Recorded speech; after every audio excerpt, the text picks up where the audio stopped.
तर मित्रांनो आपल्याला माहिती आहे की नुकतीच म्हाडाच्या मुंबई मंडळाकडून प्रथम येईल त्यास प्रथम प्राधान्य अंतर्गत 118 घरे उपलब्ध केलेली आहेत आणि त्या संदर्भातले वेगवेगळे अपडेट आपण वेगवेगळ्या भागातून पाहत आहोत। याच्या पूर्वीच्या भागात सुद्धा आपण या संदर्भातल्या महत्त्वाच्या विषयावरती प्रकाश टाकलेला आहे, त्याच्या संदर्भात आपण माहिती पाहिलेली आहे। आज मित्रांनो या संदर्भात दोन अतिशय महत्त्वाचे प्रश्न वारंवार विचारले जात आहेत। ते प्रश्न सुद्धा खूप महत्त्वाचे आहेत। सगळ्याच अर्जदाराच्या दृष्टीने सगळ्याच अर्जदाराच्या मनामध्ये असलेले हे प्रश्न आहेत मित्रांनो। पहिला प्रश्न आहे की जर अगोदर म्हाडाचं घर लागलं असेल मुंबईमध्ये किंवा बाहेर कुठेही किंवा मुंबईमध्ये अगोदरच घर घेतलेलं असेल तर या प्रथम येणाऱ्या प्रथम प्राधान्य योजनेअंतर्गत अर्ज करता येतो का, हा एक प्रश्न आहे।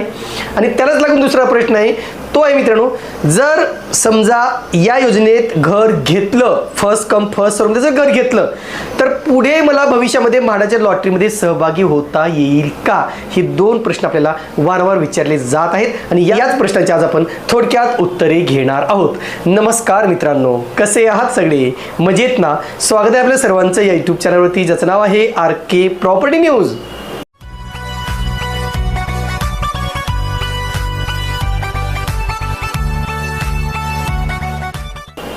आता जी काही म्हाडाची लॉटरी आली मित्रांनो, प्रथम येईल त्यास प्रथम प्राधान्य या योजनेअंतर्गत जी काही घरे उपलब्ध केली ती मुंबईतील वेगवेगळ्या ठिकाणी आहेत, वेगवेगळ्या किमतीची आहेत।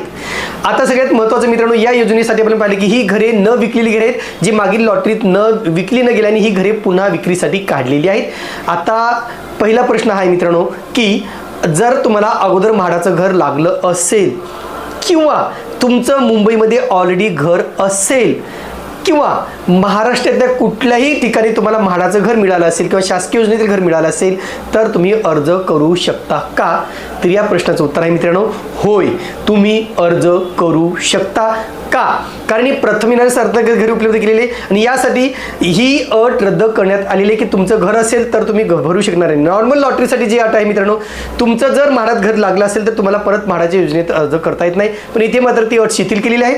तुमचं जर म्हाडात लॉटरीत घर लागलेलं असेल, तुमचं मुंबईमध्ये ऑलरेडी घर असेल किंवा इतर ठिकाणी तुमचं घर असेल तरी तुम्ही या लॉटरीसाठी अर्ज करून घर घेऊ शकता। शिवाय एक नव्हे तर दोन घरे सुद्धा घेऊ शकता, तीन घरे सुद्धा घेऊ शकता, त्यासाठी कुठलीच अडचण येणार नाही।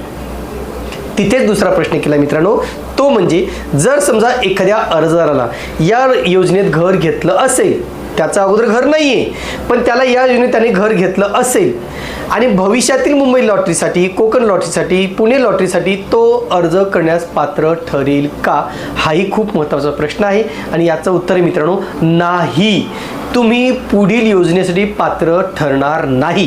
का, तर लॉटरीसाठी काय नियम आहे की तुमचं कोणत्याही शासकीय योजनेतील घर नसावं किंवा मुंबईचं उदाहरण देऊ, आता मुंबईची 5000 घरांची लॉटरी येणार आहे आणि त्यासाठी सुद्धा अनेक अर्जदार इच्छुक आहेत। जर तुम्हाला येणाऱ्या मुंबई लॉटरीत जर घर घ्यायचं असेल किंवा लॉटरीत फॉर्म भरायचा असेल तर या योजनेत फॉर्म भरू नका। या योजनेत फॉर्म भरला किंवा तुम्हाला घर अलॉट झालं तर तुम्ही मुंबई लॉटरीसाठी पात्र ठरणार नाही किंवा जी कोकणची लॉटरी आहे त्यासाठी पात्र ठरणार नाही किंवा जी पुणे मंडळाची लॉटरी येणार आहे 3000 घरांची त्यासाठी सुद्धा तुम्ही पात्र ठरणार नाही।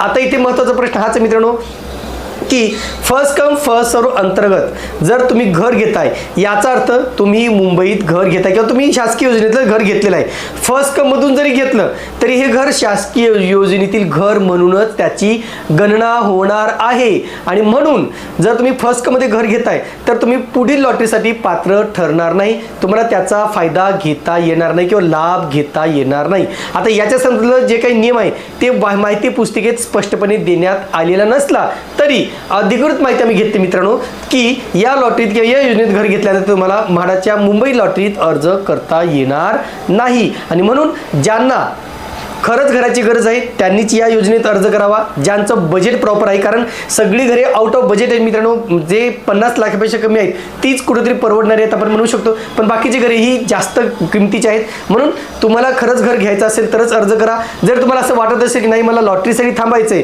तर मग तुम्ही फर्स्ट कम मध्ये अर्ज करू नका, कारण होईल की मग पुन्हा तुमचं नुकसान होईल। तुम्हाला असं वाटेल आता मी वडाळ्यात घर घेतलं आणि पुन्हा तुम्हाला वाटेल की मला आता गोरेगावला सुद्धा अर्ज करायचा पुढच्या लॉटरीमध्ये किंवा मला पुण्याला सुद्धा अर्ज करायचा आहे, तर असं असं तुम्हाला करता येणार नाही.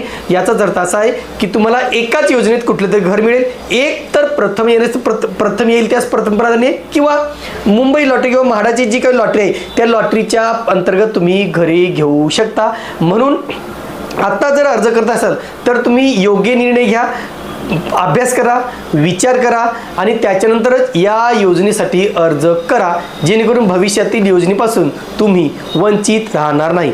प्रश्न तिथेच लागून सांगतो मित्रांनो आम्ही, जर तुम्हाला खरंच घराची गरज आहे, तुमचं बजेट 50 लाख आहे, तर आम्ही सांगतो की नक्कीच तुम्ही या योजनेत प्रयत्न करू शकता. का तर लॉटरीमध्ये घर लागेलच याची सुद्धा शाश्वती नाही, किंवा तुम्हाला भविष्यात सुद्धा लॉटरीत घर मिळेलच किंवा कुठल्याही ठिकाणी मिळेल याची पण गॅरंटी देऊ शकत नाही. तर नक्कीच मित्रांनो, ही जे काही 2 महत्त्वाचे प्रश्न आपल्याला वारंवार विचारले जात आहेत त्यांची उत्तरं आपल्याला मिळालेली असतील. तुर्तास मित्रांनो इथेच थांबतो. पुन्हा भेटूया एका नवीन व्हिडिओसह. तोपर्यंत आपली रजा घेतो. धन्यवाद.